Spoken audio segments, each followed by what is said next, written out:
Hello, I'd like to tell you about the real reasons that appraisals come in low. My top 10, scottgellerthehomeseller.com.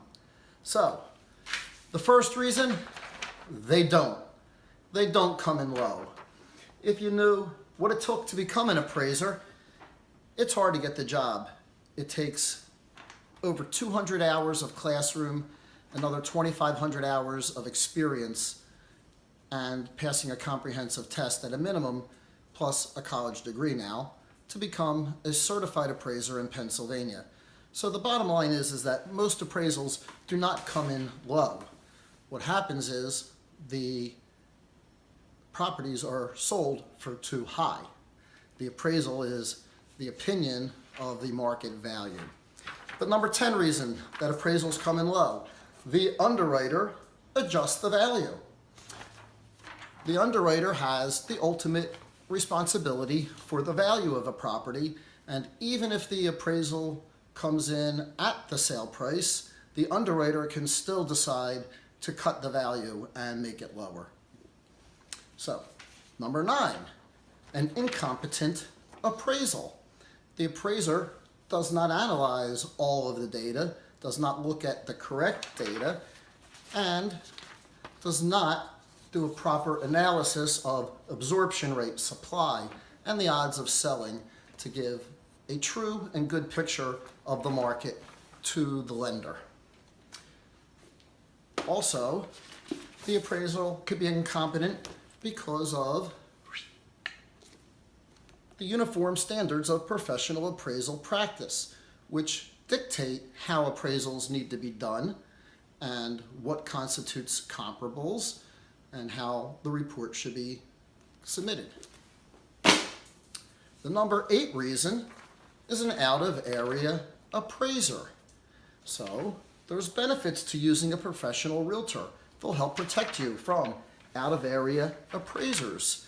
And one of the things that you'll see is, according to the Dodd-Frank Act and the appraisal management companies, a lot of times the appraiser or appraisal goes to the lowest bidding appraiser. And that sometimes means somebody driving for 100 miles or more to come do an assignment in an area they are unfamiliar with. The number 7 reason, drive-by appraisals. Exterior only inspections. Number 7 reason, they haven't seen the inside of the house. Much like Zillow and Trulia and even Realtor.com, they've never been inside your house. They don't know the improvements. They don't know the quality or the condition. So the appraisal is inherently inaccurate. Number 6 reason, the out-of-area buyer is improperly represented. I don't know if you'll be able to see this, but there's a cost of living calculator. And for the same cost of living or the same property in the Philadelphia metro area, the average is just about $420,000. For that same exact home in the New York, Manhattan metro area, it's over 1.4 million, so over $1 million higher. If your buyer is coming in from out of state or out of area, they may look at a home for $400,000 and say, that's a bargain. That's 1.4 million in Manhattan. I'll give them $425,000. It's still a bargain to me, and that can inflate the price. Number 5 reason, aggressive pricing and an uninformed buyer. So they don't know the importance of the pricing. They don't know the importance of setting the price between what the seller will take and what the buyer will pay in that sweet spot. And they also don't know the market analysis, and they have not understood that explanation. The number 4 reason the property appraisals come in low is multiple offers. It sells above the asking price. You have multiple offers, they drive the price up. It doesn't make it worth that much more because appraisals are looking retrospectively in the past, not looking into the future.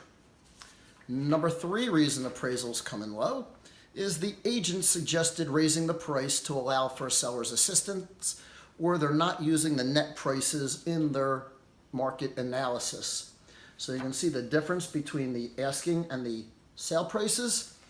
And this shows you the difference between a price, what the seller actually paid in closing costs, and what they netted.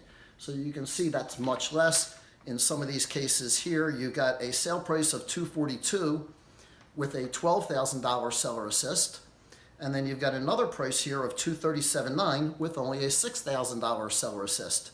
So the $6,000 seller assist on $237.9 gives a net of $231.9, whereas the $242 with the $12,000 assist only nets the seller $230,000, or almost $2,000 less than a price that was significantly lower.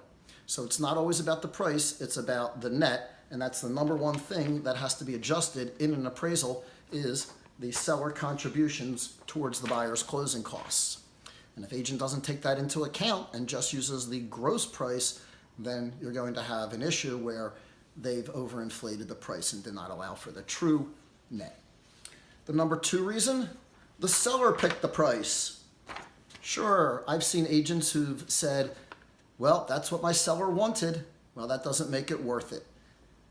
Appraisals are based on facts and sales and history and not on wants or needs.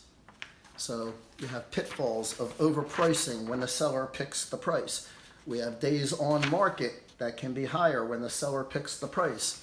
And activity versus timing increases when the seller picks it. But the number one reason why appraisals come in low is simply the definition of market value. That's the number one reason. So the market value is defined as the most probable price that a property should bring.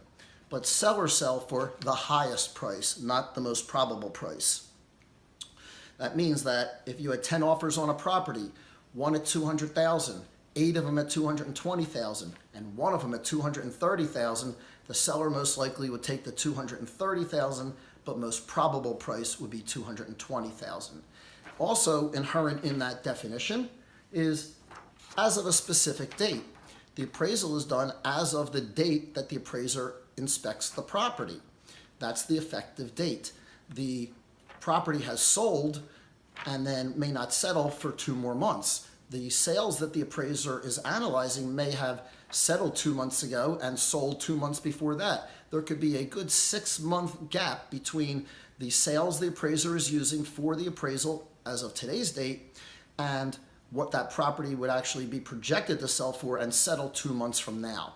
So if it's a rising market, that would account for it. The appraiser is not wrong, it's just a snapshot in time. He's not projecting what the future would bring. And the other one is that it says that the price represents the amount that the seller would get without any special or creative financing, and adjustments have to be made to those items first.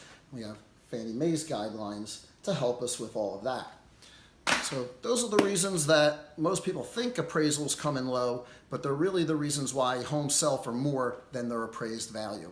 If you have any questions, feel free to reach out to me, 215-750-2797, my direct line here in the home office, or feel free to send me an email to scottgeller@comcast.net, or reach out to me on my website at scottgellerthehomeseller.com. Thanks for watching. See you guys later. Take care.